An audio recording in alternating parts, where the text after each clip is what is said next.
Ladies and gentlemen, boys and girls, children of all ages, welcome to my 500th video in a row of my daily content streak. I never thought I would get this far, but hey, my sanity is still intact, as much as it ever was. So we can actually sit here and enjoy talking about Transformers again, and because it is a big video, I decided let's do the biggest topic that a review channel can do in the month of January, and that is to go back to the previous year and decide what was the 10 best of everything we got. So this is a Transformer channel. We're going to be talking about the top 10 Transformers of 2022. Now, keep in mind, this is all based on personal experiences. I didn't buy literally every toy that came out. There's a lot of Masterpiece toys I didn't buy. In fact, I didn't buy any Masterpiece toys. We're also just talking about official releases. You should know by now, this is not a channel to go to when we want to talk third-party Transformers, right? So we're going to stick to official Hasbro and Takara figures, and we're going to just go through them one by one, and this is my opinion of what the best 10 out of the entire year of 2022 actually were. And to start us off, we're going to go into Studio Series, and I'll admit, I barely bought anything from Studio Series as well. I'm just not as big a fan of the movie aesthetic as I used to be, but there was one particular range of those figures that did interest me. And no, I don't mean the Studio Series 86. We'll get to those later. For now, let's talk about a Bumblebee figure, and we'll talk about Ironhide and or Ratchet. I guess you could go with either one in this case. This is a toy that seriously impressed me. Now, they had so much freedom with the Bumblebee movie toys because they didn't have any strict vehicle mode or license that they had to adhere to. So you got these really imaginative transformations and these really cool looking vehicles, the likes of which we haven't seen in Transformers in quite a while. And they got to incorporate the robot modes very, very well. So what we ended up with were very accurate figures for what we saw on that Cybertron scene. And I really liked Ironhide and Ratchet. This inside-out transformation they had, it's really, like, it's intuitive, but it's also kind of involved. It's a really cool trick that those toys do to transform, and both modes look really solid. I honestly think this vehicle is probably the best take on what a Cybertronian Ironhide or Ratchet would possibly be. It looks like it fits them. Ironhide, I think, even more, because it looks like a rolling bullet. Really solid toy. Now, again, there could be other Studio Series figures outside of the 86 line that probably should have been on this list. Going by personal experience, and by my experience, the Ironhide toy was really impressive. Legacy as a toy line is designed to let us see characters from every stretch of Transformers in every possible fiction, even ones that we very rarely get to celebrate, and Legacy gave us a chance to look back at Generation 2, and a character we had not seen properly in a long time, and that was Jhiaxus. This was a phenomenal figure. Now, compared to a lot of others on this list, it's pretty simple, admittedly. Arms are tucked under the vehicle mode, not a whole lot of like crazy transformation going on, but sometimes the intuitive and simple is the best way to go about it. And considering Jhiaxus was a comic book only character, never designed to be a toy, I do think it is pretty impressive that the designers managed to create one that looks so much like he did in the Generation 2 comic book, and still come up with this really nice Transformer. It's not entirely accurate in the vehicle mode, but it still looks really good, and the toy itself is just all around really nice, interesting, and definitely different in aesthetic than a lot of stuff we normally get. This is the kind of thing that makes me think Legacy is just wide open and we can literally have anything out of it. Yeah, it's, I've seen people list this as their favorite figure of the year, and I wouldn't put it that high. But really, the toy doesn't seem to do anything really particularly wrong. Yes, it's not the most complex transformation experience, but it doesn't have to be. In just being a Transformer, he does a really good job. Legacy has also been a chance to go back and fill in some gaps from previous lines that were missing a few characters, and notably, a lot from Kingdom, especially in the Beast Wars cast, so we got to see them make a return finally, after a little bit of a delay. Case in point, Tarantulas. This is one I think everyone was expecting it to just be some heavy retool of Black Arachnia, or at the very least sharing the transformation scheme and feel like the same figure all over again, which would make sense given the fact that they're just repaints of each other in their original toys. But no, we have a completely new figure from the ground up. He shares maybe a couple ideas, but for the most part, Tarantulas is entirely his own beast. He is exceptionally well detailed, articulated. The bug legs actually hold him up. This is a huge upgrade from his original toy. At the most, they might share a weapon. I think the accessory might be the one thing he shares with Black Arachnia. Everything else is done from the ground up, and I love that they took the time and effort to actually make him feel so different, because it really just would have been an injustice to him, and in a way, Black Arachnia, if he shared anything with her. It's a great, great figure. Loaded with articulation, really nice colors, and really captures the creepy side of Tarantulas really, really well. Highly recommend the toy if you haven't gotten it already, and really hope that we get more beasts even after Legacy, because when they hit this level of engineering, just, balanced so well, I want to see more of it. It's not just Legacy that lets us go back and fill in a few gaps or bring a few things from the past that we never expected to see again. We had the Velocitron line to do a little bit of that work for us, and I was very, very pleased when they announced that Override would be joining that line. This was a kind of controversial figure when it was first revealed, because it was going to be only a tiny bit bigger than your standard deluxe, but it was going to be labeled at the Voyager price point, which upset a lot of people, me included, admittedly, but the final result does feel like it's worth the extra money. Override feels extremely solid, very clean in transformation and design. The paintwork is a step above your standard deluxe. The big weapon accessory also helps to that. It's missing the cyber key gimmick, just as the stock art here is missing an arm. We will ignore that. But for what we got, I do think it was worth the money. It was a figure where, going in, I was really worried about overspending for it, but it's one of the few times that I bought one of these smaller than its price point figures and still felt like I got my money's worth. Maybe it was how solid she felt. Maybe it's the upgrades and the transformation. There's so many, new things that toy does to actually make it feel like a lot tighter and a lot more accurate to how she looks. Either way, however it ended up being, she's a fantastic toy. Absolutely worth the extra money, and has me hoping that maybe a little bit more love for Cybertron. Please, Hasbro. Oh, we are not done talking about Velocitron just yet. As soon as I mentioned that, you probably had someone else in mind. Don't worry, I did not forget our favorite spacefaring tin can. Let's talk about Cosmos now, shall we? Cosmos caught everyone by surprise. Not only because the toy just ended up looking as good as he did, but also because he was so hard to find. Someone at Hasbro, in their infinite wisdom, decided that he should be one per case, and I have no idea how. They completely underestimated the high demand this toy was going to have. Going into this, I think there were rumors and buzzings that both Override and Cosmos were going to be retools, and we did confirm that later on. They were going to be retools of Hot Rod and the Origin Bumblebee originally. But thanks to some clever engineering and budget work, they actually managed to get them down as brand new molds 100%. And I'm so happy they went in that direction. Cosmos might be the definitive figure for that character for a long, long time. Everything on him just fits. Everything on him works. He's maybe a little bit taller than he should be, but he does have this stocky, heavy build to him. He has this, this bulk. He has this bulk to him. And the transformation scheme works so well. It uses it uses as much of that flying saucer as it possibly can without resorting to kibble and backpack. It has a little bit, but nothing too distracting.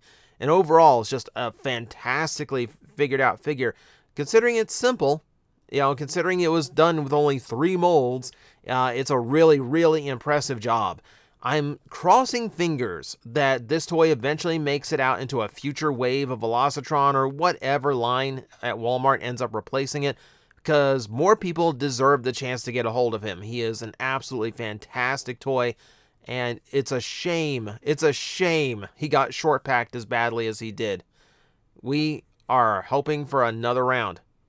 I did mention we were going to talk about Studio Series 86 in this list as well, and I think it's high time we got around to that. Now, I don't want to be like too heavy G1 influence here, but it's my personal nostalgia, so I didn't go too heavy on the 86 figures. But the one I have to acknowledge and have to talk about was Sludge. The Studio Series Dinobots just get it. Like, they're big, solid, very thought out figures with really, really clever engineering going on. Every one of them so far has been a masterful job, and it has me even more excited for the next one to come out to further complete the set of Dinobots.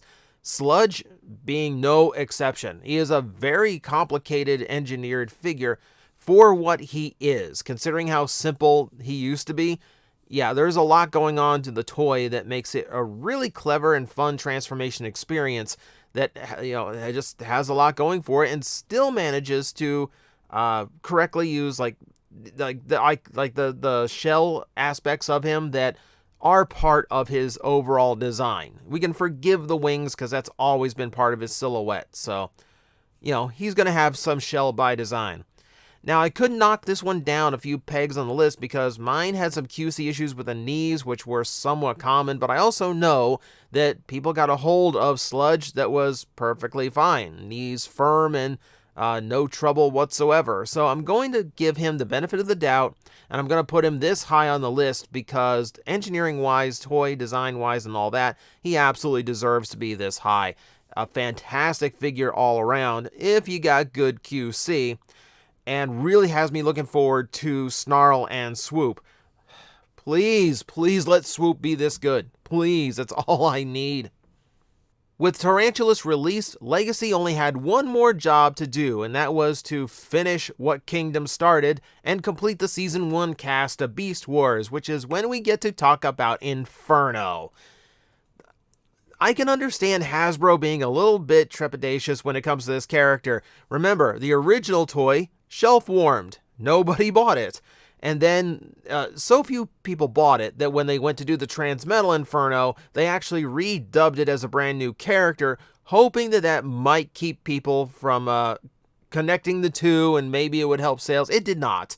That one's shelf-warmed as well. So giant transforming ants has never gone well for Hasbro. This is fortunately an exception. This is a great, great figure. Someone else pointed it out, and I can point it out now. I think Hasbro did great by doing the Ant-Man toy line before they did a brand new Inferno.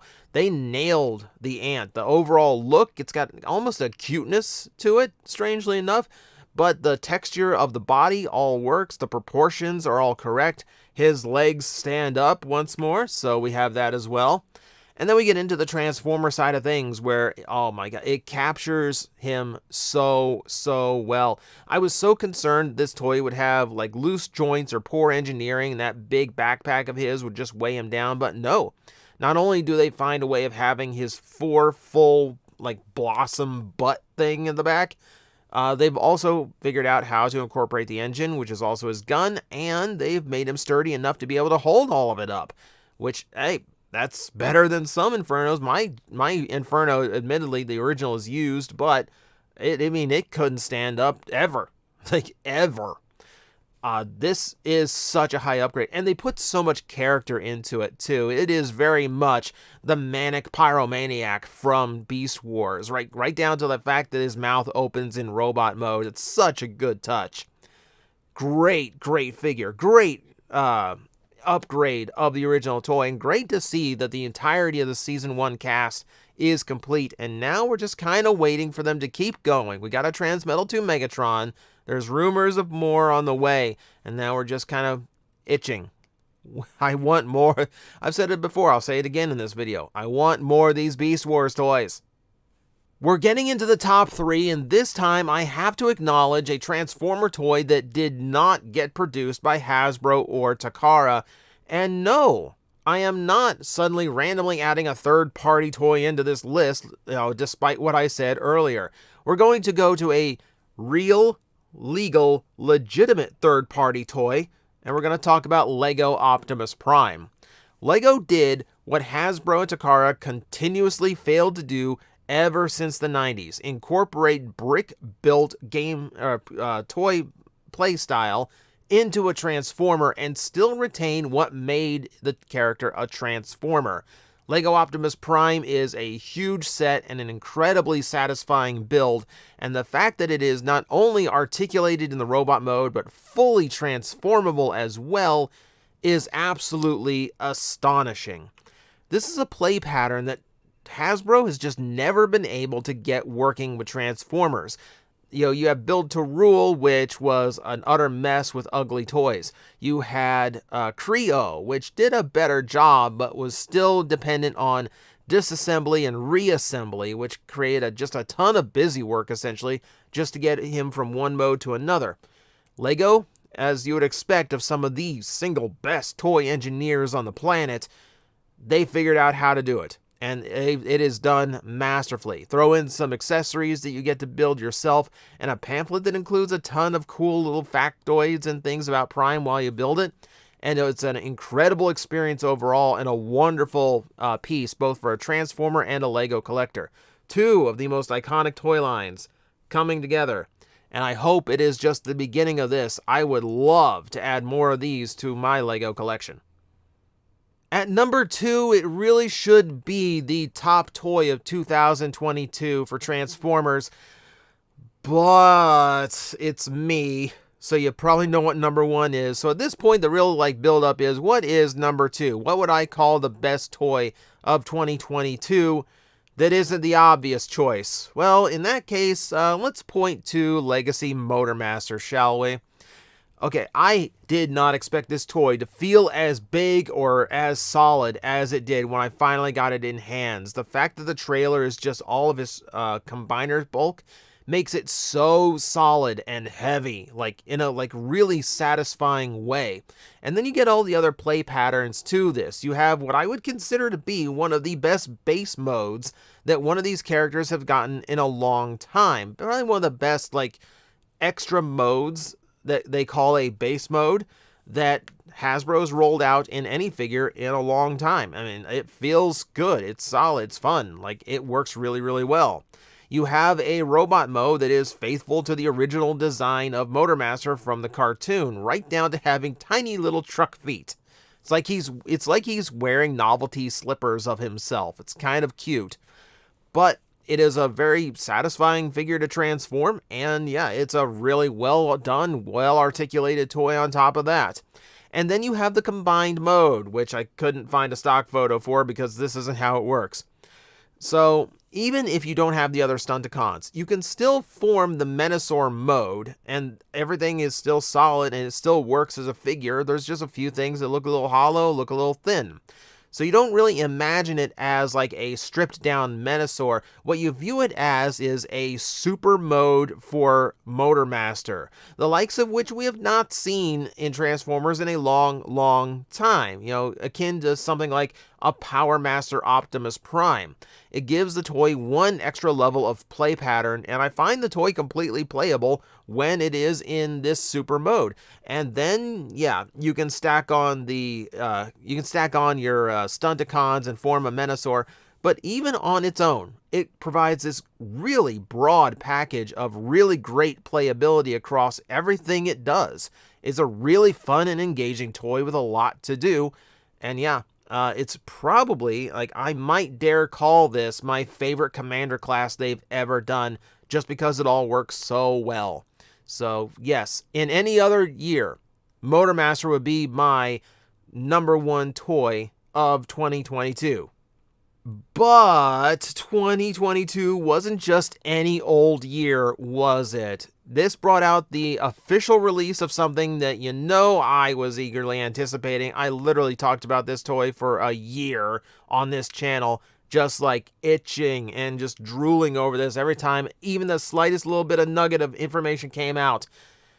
Ladies and gentlemen, the most obvious choice for this channel's #1 toy of 2022 is going to be Haslab Victory Saber.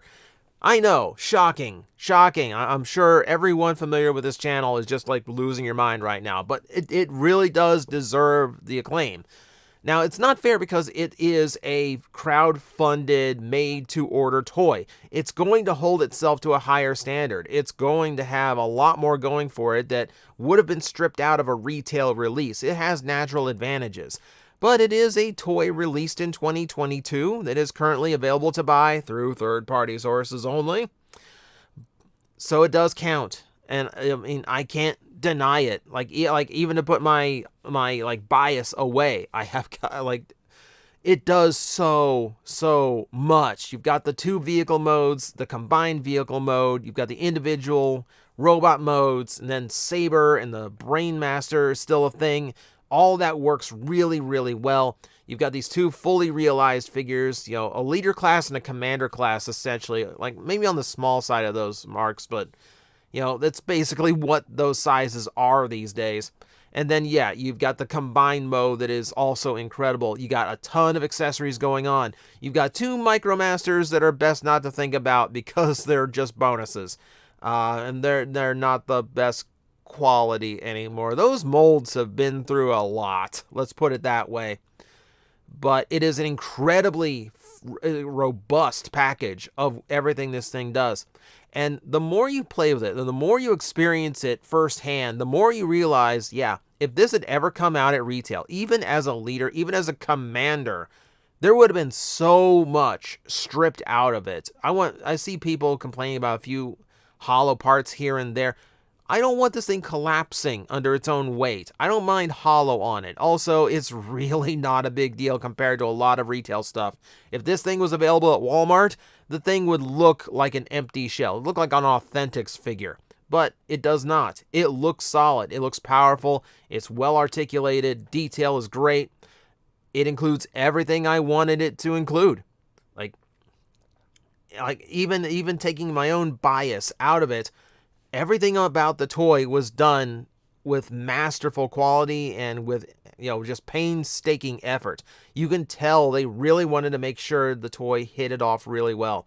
There were QC issues, and to Hasbro's credit, they're doing a lot to make sure that those QC issues get replaced, and everyone who bought a Star Saber is going to be happy with it. So good on them. So those aside, yes, if you got a good one, or if you're waiting for your fixed one, Victory Saber is absolutely the best Transformer released in 2022 and sets yet another high bar for Haslab, which was already pretty high. And now we wait for Death Stars to join Victory Saber's side as yet another, hopefully, really good figure that's probably going to win my list next year too. Spoiler alert. So that, my friends, is my top 10 toys of 2022. Again, there's a lot of toys that I didn't experience, and I have no idea if any of those deserve to be on this list. You can tell me in the comments below. Remember, it's all in good fun, and it's all about opinion. It's not a definitive list. It's my list. If you agree with it, great. If you don't agree with it, great. Your list is going to be different from mine. So, thank you guys for watching. These are my official picks. And I hope at least you enjoyed the breakdown and the analysis of a year's worth of Transformer toys. I will see you next time. Guys, I am facing the most powerful enemy any YouTuber can face, the algorithm, and I need your help to defeat him. Hit the like button, hit the subscribe button, hit the notification bell, and leave a comment. Every time you do, we attack that algorithm and we drive it back until it can no longer defeat this channel. Thank you very much.